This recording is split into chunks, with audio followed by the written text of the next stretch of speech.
This is Andi Purewal for Boxing Social, and I'm delighted to be joined by heavyweight contender Nathan Gorman. Nathan, how are you doing? Very well, are you?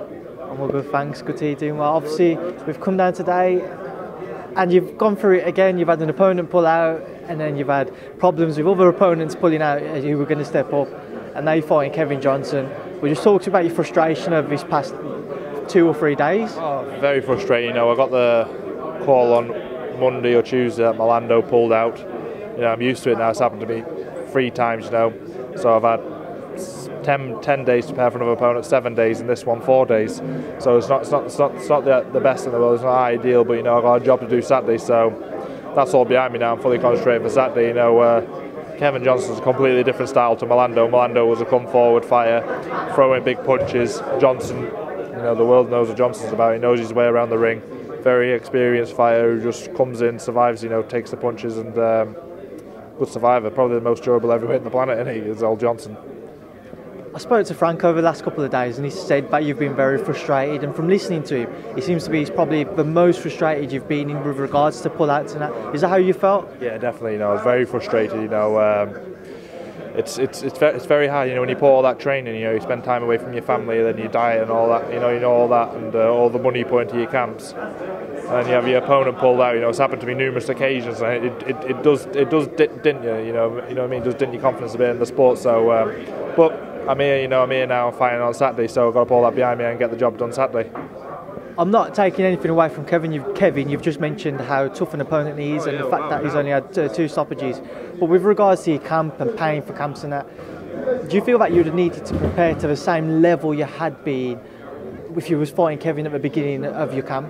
Yeah, most definitely. You know, I'm not going to take Kevin lightly. You know, I'm going to say I'm prepared, but I'm thinking it's going to be the best Kevin Johnson possibly on Saturday night. You know, he was due to fight last week, so he'll be fit and ready for me.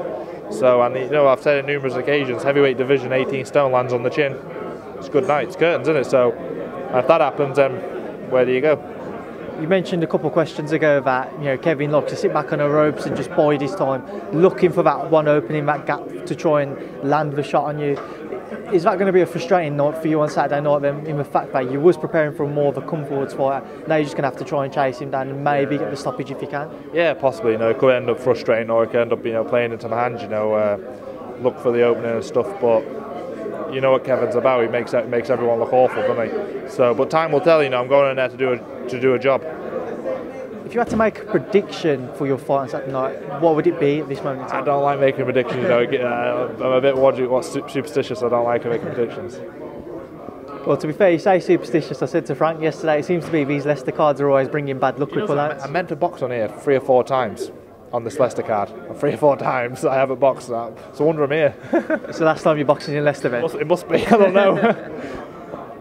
Obviously going in with Kevin Johnson now.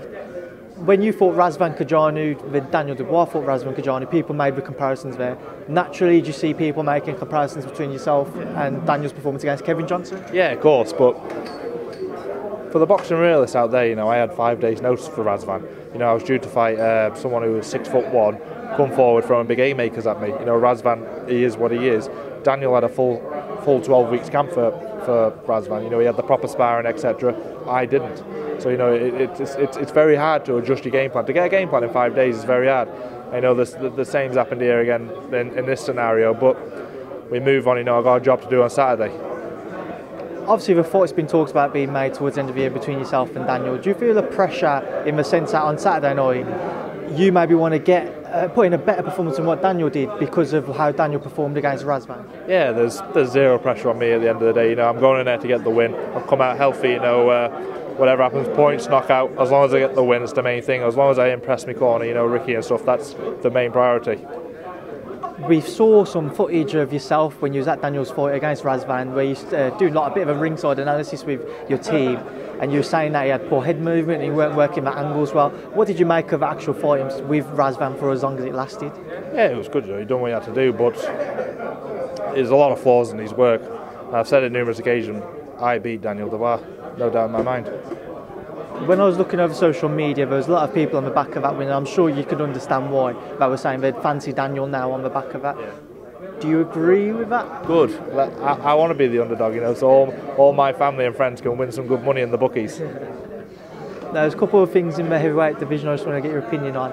Firstly, Kamil Sokolowski, you know him, your best mate Kamil, you fought him twice. I thought at one point you might be fighting him again.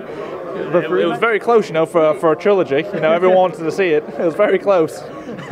You never know, maybe down the line. No, you never know. But he fought Lucas Brown recently, and there seems to be in, I watched the fight.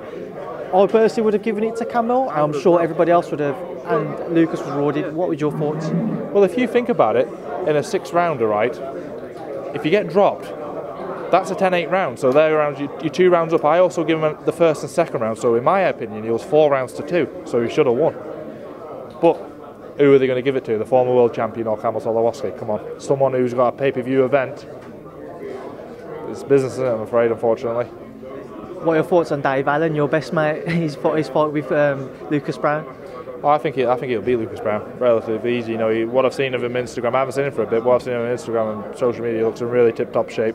I just hope he lets his hands go. If he does, he'll stop Lucas Brown. And finally, just wanted to get your thoughts on how Tyson's looking in the gym as he looks to get back into some form of a routine ahead of a fight over in America at some point. He's looking really good, to be fair. He's lost more weight, looking slimmer, sharper than ever. I think he's fighting in the middle of June or something. So what I've seen on the internet, but I don't know. Whoever it'll be, he'll be ready for anyway. Nathan, I know you're a busy man and you're going to want to shoot off now. So as always, thank you for speaking to Boxing Social. No problem, mate. Thank you.